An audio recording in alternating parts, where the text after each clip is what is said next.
It's hot here in Southern California. It's hot. Okay, today we're talking about the 7 reasons why I am throwing my art away and why you might want to too.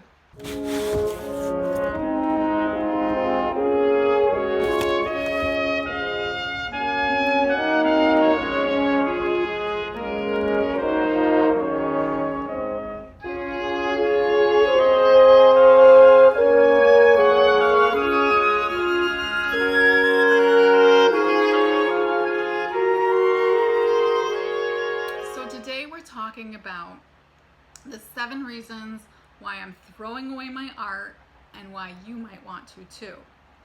If this is your first time joining me, I am Aurora B, and this is This Creative Life with me.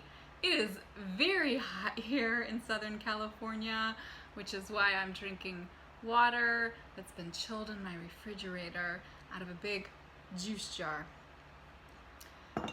So today I'm trying a little bit of a different format. I am using my iPhone to record instead of the Zoom feature on my computer. We'll see how it goes. I have a very old iPhone because I like having the headphone jack.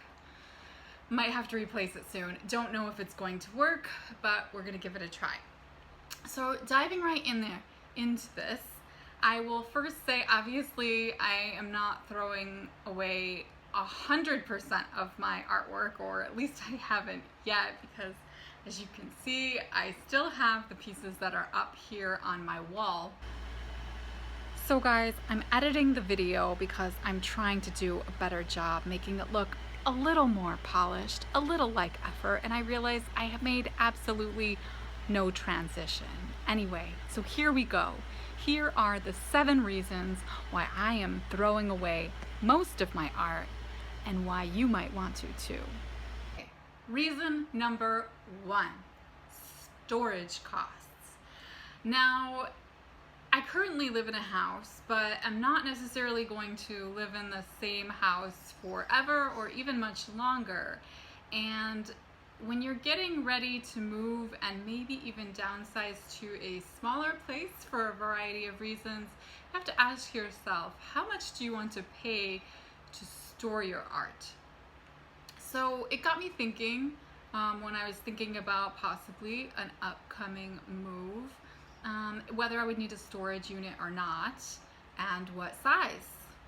When you start looking at the cost of storage units, especially when it goes up to a different size, you're talking about maybe a couple $100s a month at some point, depending on location. Minimum probably about $60, $70. And so you times that by a year, maybe you're spending $1,200, $2,000 a year to store your art. Now, your art might be worth, let's say you store it for 5 years, it might be worth $10,000. It might be worth a lot more than that. At the same time, do you want to be fronting that cost? Do you want to be paying $10,000 in hopes that maybe a piece or two will sell?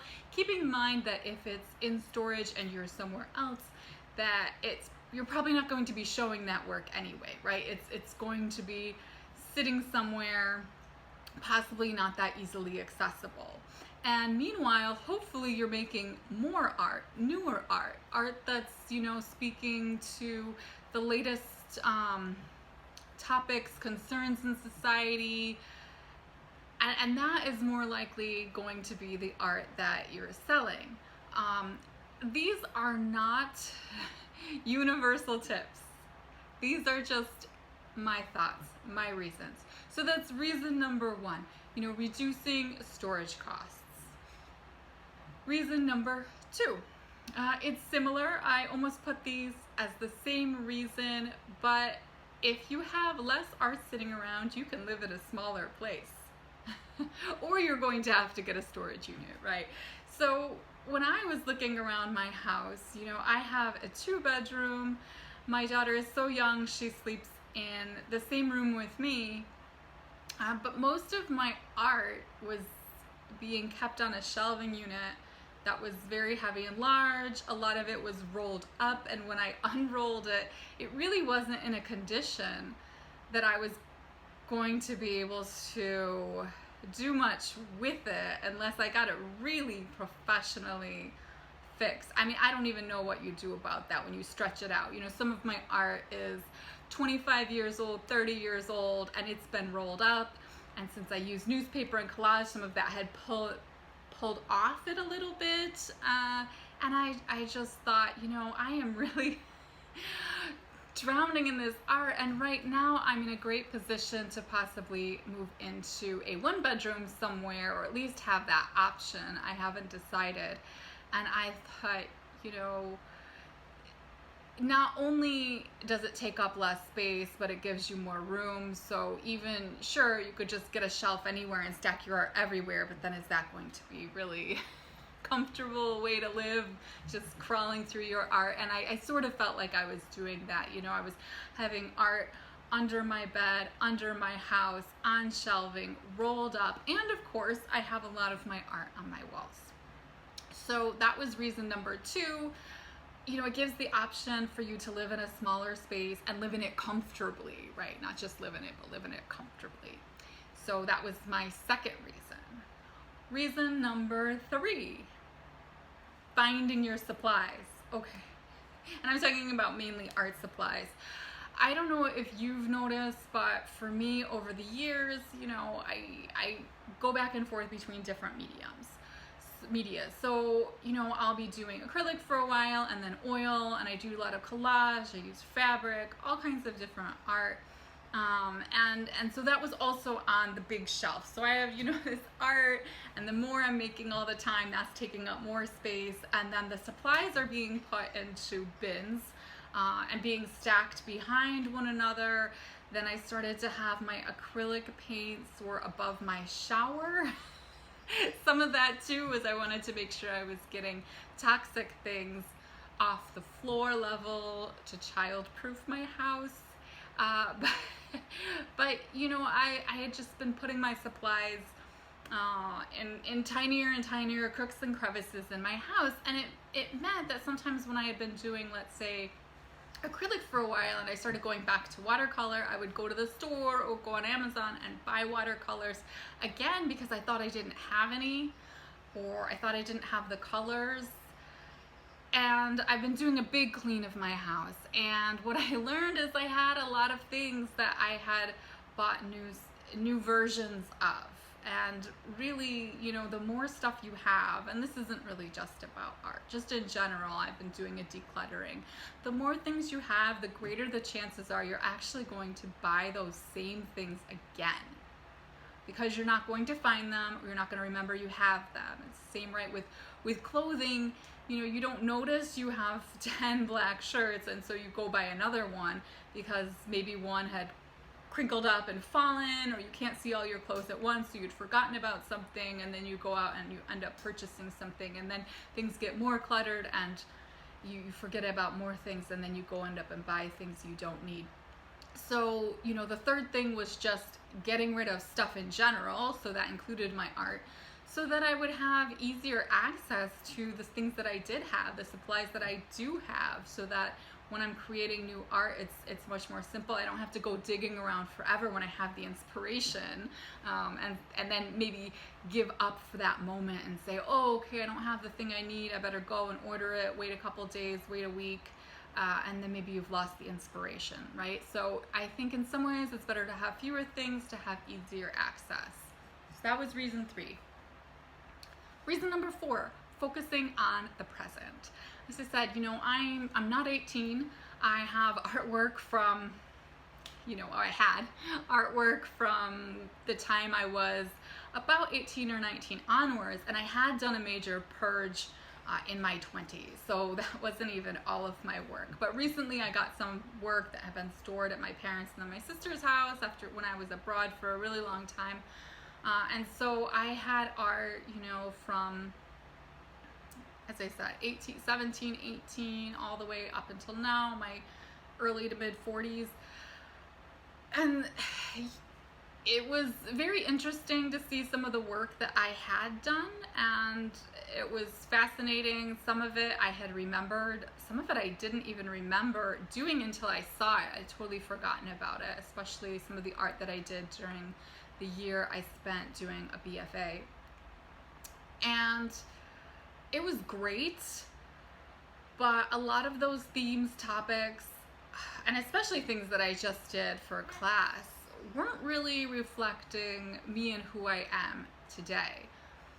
And when I thought about it, would I want to put that stuff up on my walls? I really didn't want to, because it wasn't really inspiring me in any way. It wasn't speaking to me about who I am today, you know, and I thought I don't even really want to go out and show this work on any sort of meaningful level, because I don't think it's reflecting my current voice. And so I thought, you know, it's not really helping me live in the present. In fact, I felt buried in the past. Not only with that, but, you know, tons of photo albums, scrapbooks, diaries. And today, I'll talk about in a little bit, we're living in a digital age. It's not like you can't keep a copy of things, right? Just not having the original. So, you know, unless you really love some of your older work, then definitely keep it. You know, why are you holding it around? Do you really want this work to be representative of who you are as an artist? Is it helping you live in the present? Or is it actually kind of holding you back and making you reflect on, you know, for me, it was, you know, is this part of the trajectory that I want to build? No, you know, what is it doing around? Get rid of it. Focus on the present, you know. And just a side note, a lot of my art is about the past already. So while that was interesting, and for example, my art about China that I did in 2015 was about what was happening in 2022. It was about the Olympics. It was about the future. And I've had it up on my wall ever since.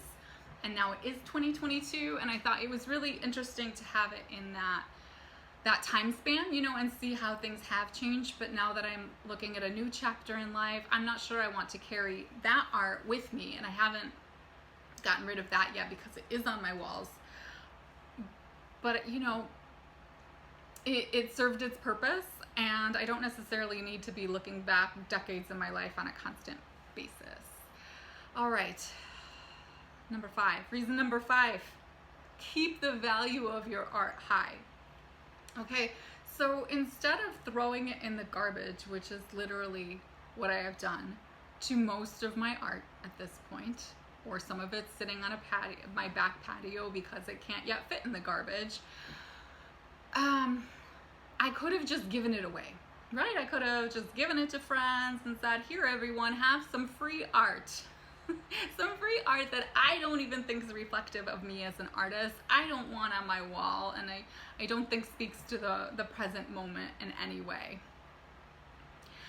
I don't think that is good for the value of my art. And people have spent decent money on my art, and I really respect and value it. And I think by throwing out the crap, for a better word, you know, the stuff that didn't really make the cut, right? Either it hasn't been in shows, or at least hasn't been in shows recently, or it didn't get sold at the time it was made or near that time.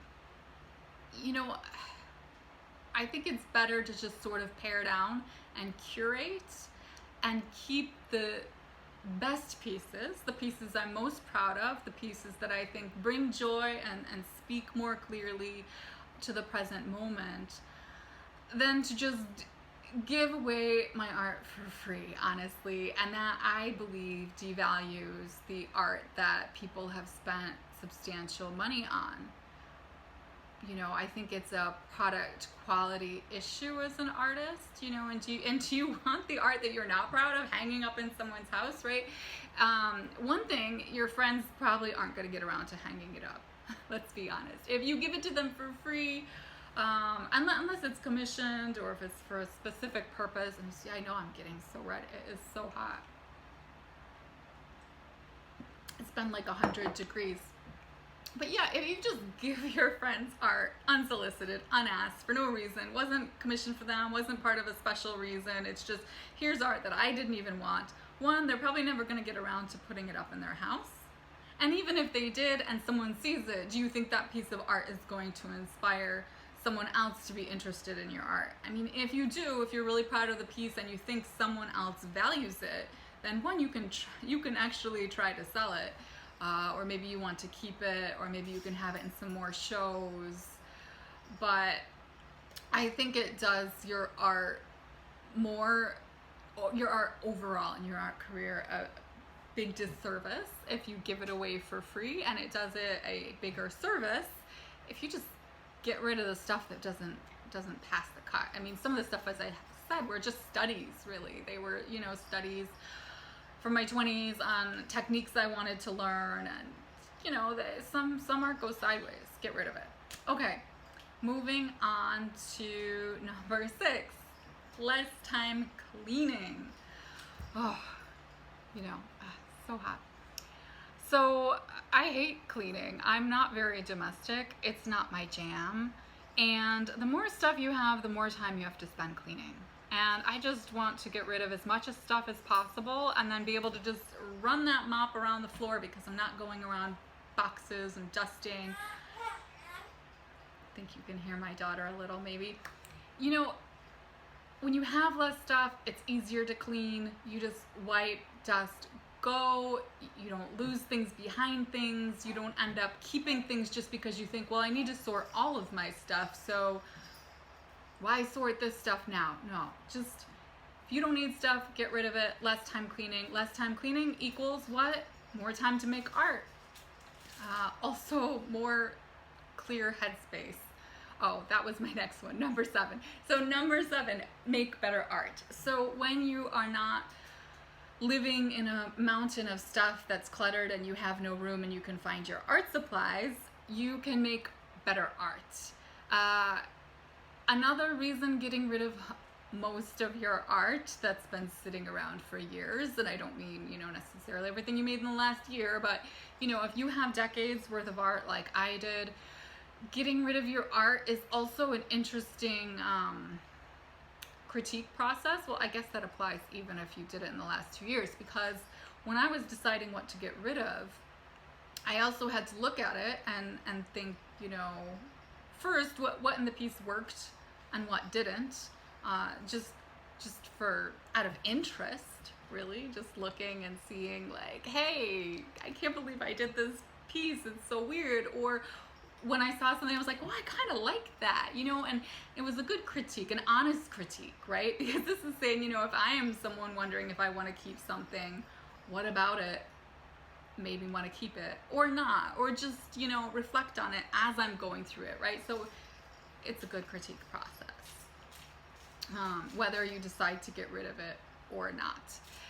Also, when I was deciding what pieces I wanted to keep, it really was that whole Marie Kondo, does this piece bring me joy anymore? I was a pretty morbid kid. Some of my art was centering on death and destruction, and some of my current art still does. And, with being a new mom, I really feel more full of joy, happiness, the positive side of life, and I don't really necessarily feel like I need some of the just darker, more depressing art around. Some of it still interests me, and some of it I still want around, but it made me think of my art from kind of more of like a buyer's perspective. Like, if I have limited space to store something, what's worth it to me? And I can only imagine that might be the same kind of analysis that a potential buyer might make, and wondering if that's something that's going to bring them joy, which then has caused me to reflect, on what work to make in the future. So those were basically my 7 main reasons for getting rid of most of my art, dozens and dozens and dozens of works on paper, canvas, installations, everything. And yes, it is in the garbage. It's sitting on the patio. The only works I haven't gone through are the works that are actually on my wall, for a couple of reasons. One, they're at least bringing me enough joy to be on my wall. 2, I have time to think about it, and I do want to reflect. And so far I've only pulled 1 piece back out of the garbage, maybe 2 pieces back out of the garbage, which I don't know if I'll keep. So Reasons against. So as I said, this is just my personal decision. I think you could come to your own conclusion, but I thought it might be an interesting thing to talk about here on my channel. Reasons you might not want to throw out your art. One, gallery owners. You know, a lot of times people say, oh, you know, people want to see that you're prolific and you have a lot of inventory. Right, so if you're pitching to a gallery and you just want to look like you're a prolific artist with mountains of stuff in your studio, go ahead and keep mountains and stuff and probably have to pay for a studio to keep it so that you can give that gallery owner the impression that you have lots of stuff. And maybe you do. For me, I don't want to be kind of affiliated with a gallery in that way at this point in my career. It's just not where I'm at. It's not what I want to do. The other reason I thought against it, kind of your legacy. Like, if you think that you are like, I don't know, Albert Einstein, Andy Warhol, some super duper big figure, and I encourage you to have that level of confidence, and you think, you know, people one day are going to just pay money for the cup I drank out of. I mean, anything that I own is just so special that it deserves to be in a museum. You know, and you're like, I'm gonna have kids and I want them to be able to sell my crap to a museum, and I think that they're gonna want to pay to store all of my crap until someone buys it. Then yeah, that's a good reason to just keep all your art that you've ever made. Just keep it. Those are the reasons I thought of, but I think you can tell by the way I talked about it why those didn't seem really valid reasons for me. But tips that I do have if you're going to get rid of all or most of your art is to take good pictures of it. I mean, you can still have this art from your portfolio. I still enjoy looking at some of the art, and it helps with the critique process. So I do encourage you to archive it. You know, I thought about recording measurements and that kind of stuff, which I have done for my art from the past like 6 years. My daughter's sighing, you can tell. Yeah, I feel that way too. But if you have art past 6 years, 10 years, it wasn't worth it for me to take the time to measure it, because I have so much art that I can show as sort of an example of various series I've done in the last couple decades. I think I even have measurements from some of the stuff from when I was 20. You know, I don't need measurements for the stuff that didn't even cut that great, for things that I had never, you know, photographed. So just, you know, take a good photograph so you have it. You can tell people you did it. It's there. You can look at it if you ever want to see it, and then put that, put those photographs, you know, at least kind of iCloud or some sort of cloud service. You can also use something like Artwork Archive, which I currently use. I'm not sure. I might have an episode on that, because I think I'm not going to be using it much longer, but it is good if you're doing a lot of submissions to juried shows to keep track of everything. And if you have a gigantic inventory and you don't know where everything is because it's in a million different places, then you might want to use something like Artwork Archive. See, that's just another cost of having mountains of art, and you need to pay subscriptions of hundreds of dollars a year just to remember where your stuff is. Okay, oh, my last tip, I said keep the pieces. I thought no, you want to get rid of the pieces. No, the last thing is, you know, keep some pieces, right? Keep the pieces that do bring you joy, that you do plan to show, that you are the most proud of, that you would buy if you were someone that was looking to buy things, something that you value so much that you think it is bringing meaning to your life. So do keep some pieces if you want. I mean, if you really want to go and toss out everything, you know, go for it. Maybe your art career is at its end. Mine is not, so I may have thrown out most of my art, but I did it because I actually want to move forward in a future with a better and brighter art career. And yeah, over the years I'm gonna get rid of more art. I'm gonna keep some, sell some. That's how it goes. So thank you again for joining me. And if you have gotten rid of your art, tell me all about it. If you got rid of it and regretted it, I want to hear about it. if you Marie Kondoed the whatever out of your art, I'd also like to hear about that. And if this video inspires you to get rid of your art or get rid of stuff, let me know. Please subscribe if you like this video. I've got to run. Thanks for joining me. See you next time.